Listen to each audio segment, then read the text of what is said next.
Okay, so I'm just trying out a couple of videos with an earpiece in, one out so I can hear.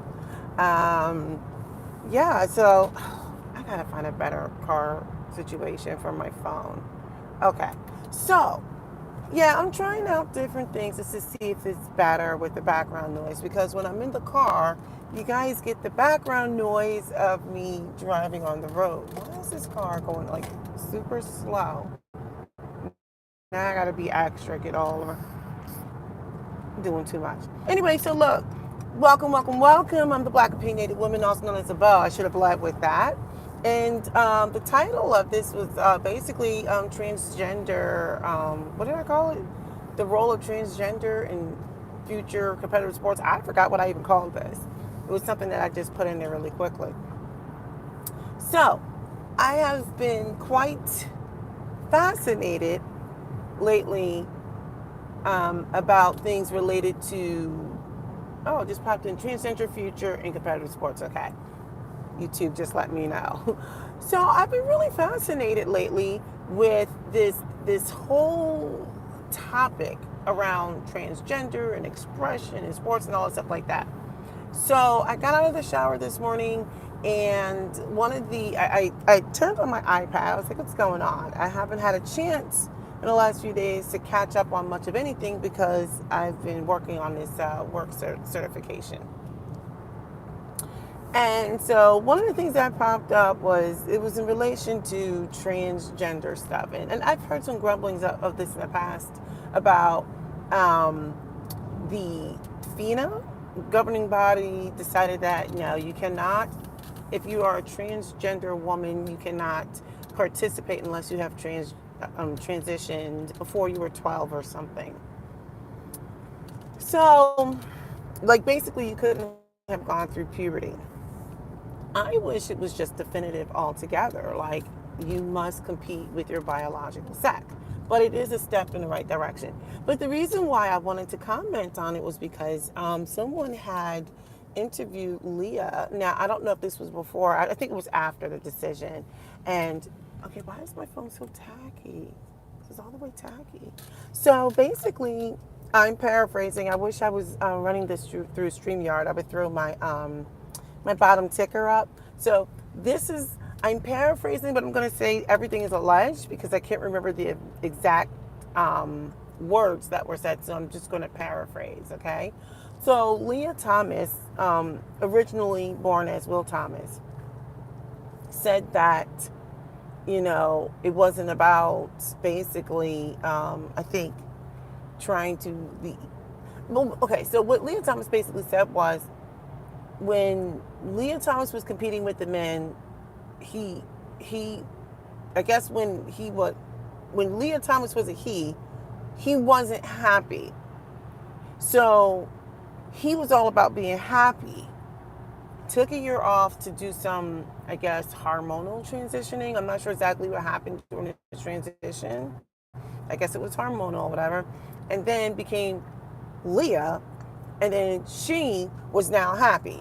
And it was all about her being happy and competing and stuff. And I'm sitting here thinking, like, there's so many things I wanted to dissect on that. And I'm hoping I remember them while I'm driving to work. One, the fact that it was like, well, I wasn't happy. He was, when it was Will Thomas, he wasn't happy when he was competing with the men. And I'm sitting here thinking, like, once again, it goes back to, I said, we live in this very postmodernist society. And I think every generation goes through this, really.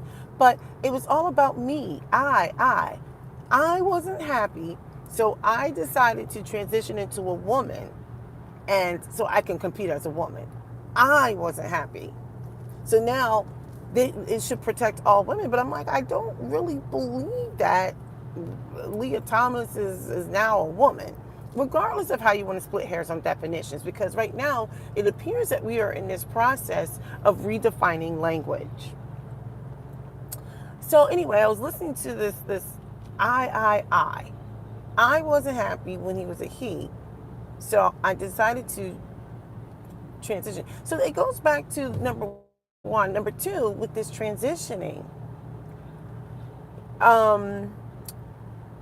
I feel like your identification is separate from your sex. Meaning, if you decide, even though I don't, well, let me rephrase that. I don't know if I necessarily believe that, but that's what is being said today. How you identify is different from your sex. So, okay, you can identify as a woman and still compete with a man. That's how you were born, right? So to me, it made it sound like you were never interested. You're not concerned about competition. Because if you were really concerned about competing against the best and just enjoying the sport, if it was about the competition, it wouldn't matter if you wanted to outwardly express your desire to present as a woman. You would still want to compete, right? So I'm just trying to think, like, everything about what Leah Thomas is saying is just not ringing true to me. This is never even about the competition, because right now, Leah Thomas as a woman has no competition. Not really. When you're blowing away people at a college competition, and I don't know what event it was a swimming event. I don't, my events aren't swimming. But I just felt like this was never about the competition then. Like I said, if you wanted to express yourself and identify yourself as a woman, what did that have to do with the competition? I heard a lot of I wasn't happy. I'm like, okay, you can make yourself happy. What does that have to do with competition? Then there was somebody else who was interviewed who was talking about this is going to cause more of a mental, I forgot what word they used, but I don't think it was mental health. Maybe it was. I can't remember. But I'm like, people who are suffering from body dysmorphia have a mental disorder anyway. It is categorized as, in the medical terms, was it DSM-5 or something? I don't know. Now, I am not a doctor, so I'm sure there's going to be someone who's going to be in their feelings, who's going to want to refute every single thing that I've said. You are welcome to refute it. I'm not arguing with you. I really am not. But this person said, well, by, banning trans athletes from competing and all this other stuff before transitioning from puberty and all this other stuff is in the close mental. I'm like, there's a mental situation going on anyway. This person who doesn't even want to be in the body that they were born with is already suffering. This person is deeply troubled if you wake up and you don't even want to be in your own body.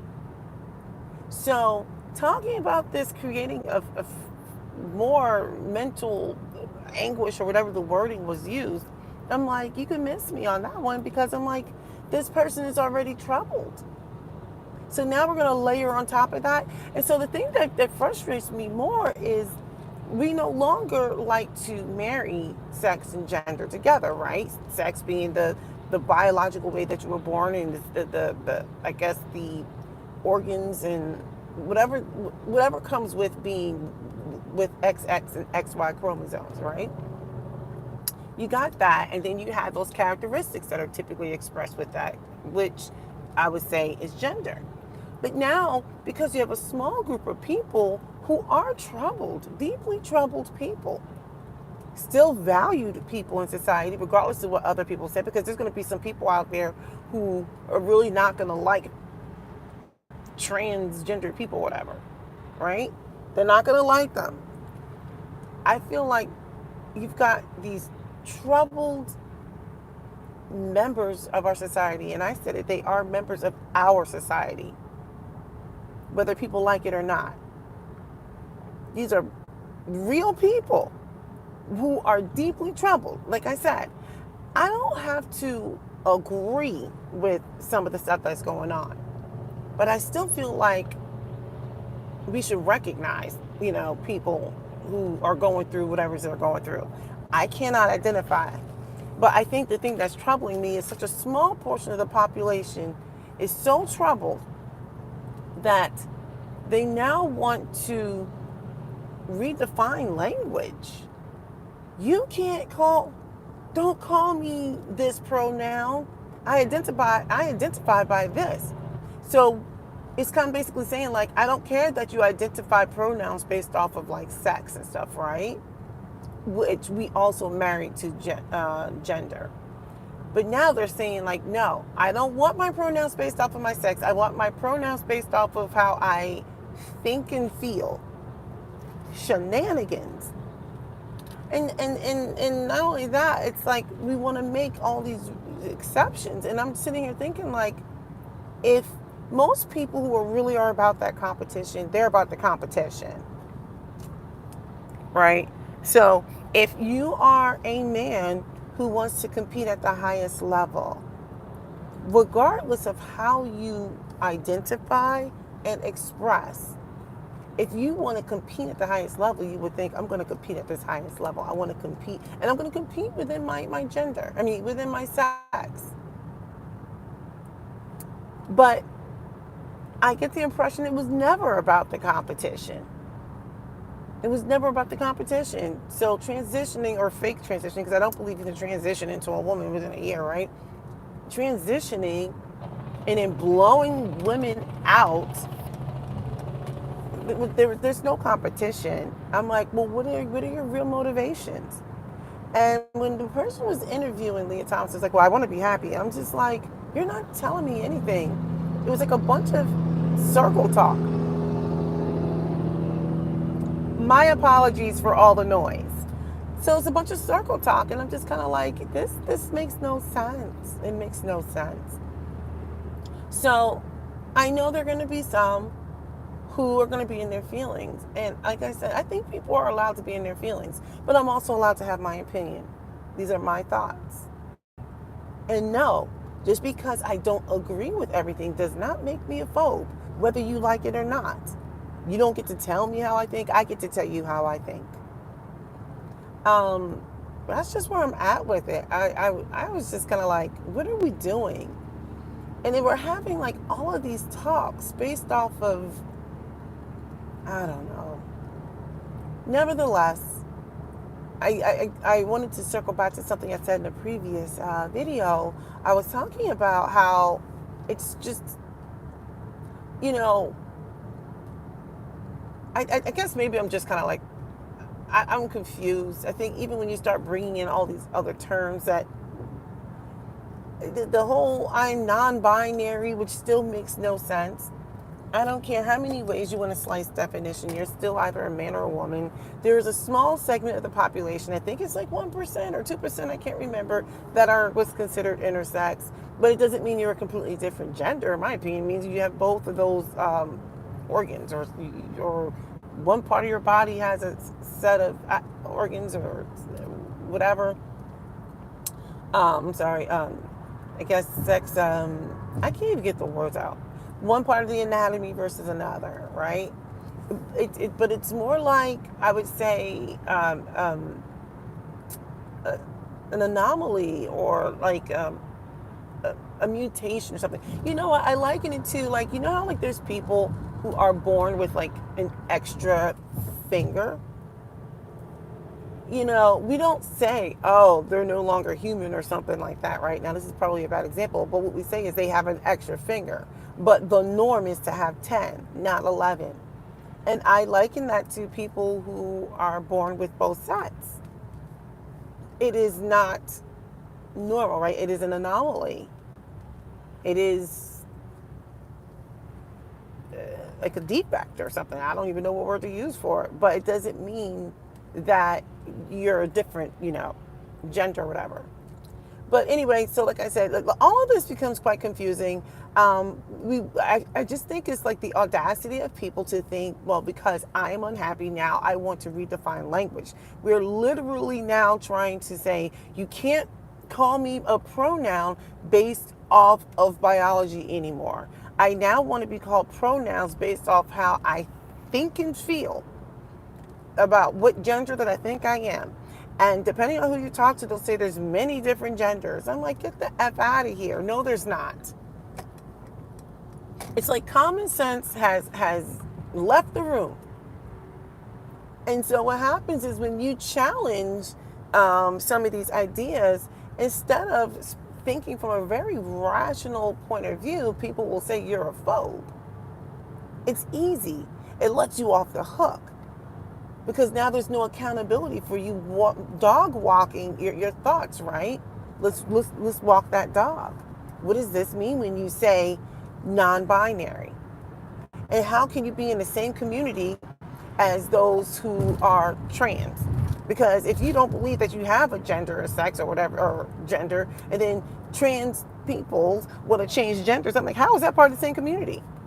Because they clearly, trans do identify with the gender, and you got the, so then I'm like, to me, the community, the LGBTI, all the other letters in the community, what is this community? That means everyone is part of the community, because I could be part of the community and say, well, you know what, I identify as a woman, I was born as a woman, I express as a woman, blah, blah, blah. By the way, do you guys like my situation going on here?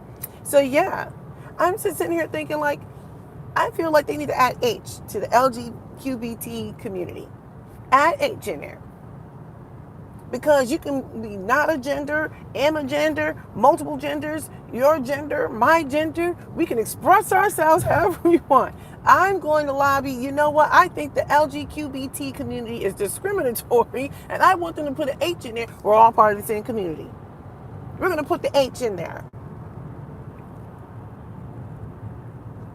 Anyway, like I said, I'm not against trans athletes competing. I do think you need to compete within your assigned gender at birth, since we have to use all these terms now. And furthermore, I think that it's like the audacity of people to want me to affirm them. Because let me just say for the record, as a blackity black, I definitely don't necessarily get the affirmation I think I would so justly deserve, because in my mind I'm amazing, even with my natural froey looking situation I got going on, where my hair is completely unstretched, right? So I think, I don't get the affirmation I so justly deserve, right? But because you have a small group of people who are troubled and they are dealing with some things, now they're like, not only am I troubled, not only do I want you to change language, I want you to affirm me. Tell me how much of a woman I am. I'm going to make all these changes. And I want you to use these this new set of pronouns for me.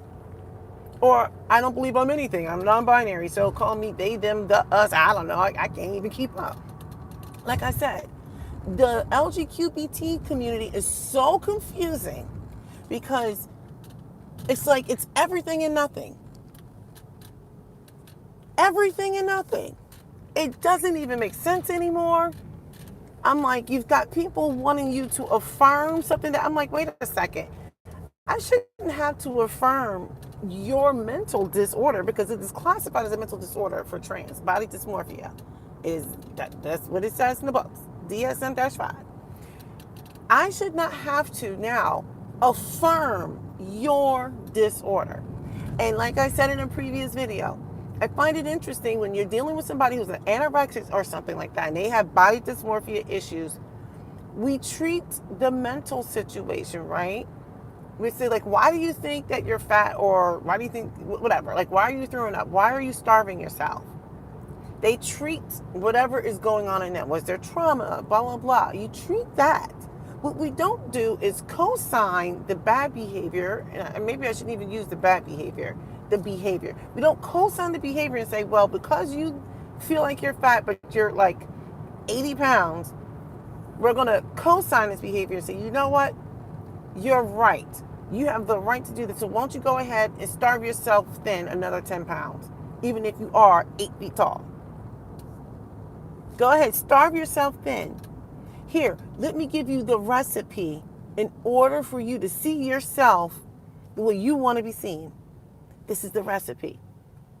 We don't do that to our anorexics. What we do is we say, hey, look, we're going to get you some help. We're going to get you on a eating plan. We're going to get you to, and I'm not a doctor, we're going to keep you in therapy. We're going to surround you, hopefully, with people who are on a path to healing and good health. We're going to teach you some good healing habits. We're going to hopefully, help you understand that Society has all types of people, and they look all kinds of ways, and we treat that. We don't co-sign it. The doctors that are out there reassigning gender and reassigning body parts and all that medication and stuff like that. I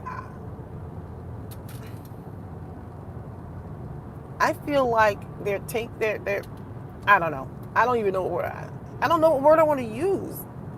I'm like, how could you possibly do this?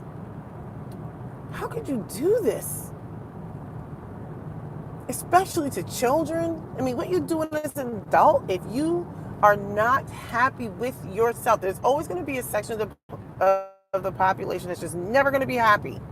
Never. Never going to be happy because they're just unhappy people. Maybe it's trauma. I don't know. They're never going to be happy. Right? But for some reason, we have taken this trans population and we have now co-signed the behavior. And now you got the trans population telling everybody that we have to affirm their mental disorder. Now, what you do as an adult is different, but I do draw the line at children. But anyway, let me circle back to the original point. I'm glad that there are governing bodies that came out and said that women, had they not transitioned before puberty, cannot compete competitively in women's sports. I think they should have just blanketly said, no, you can't compete in women's sports, period. But nevertheless, it's a start. All right, I need to go.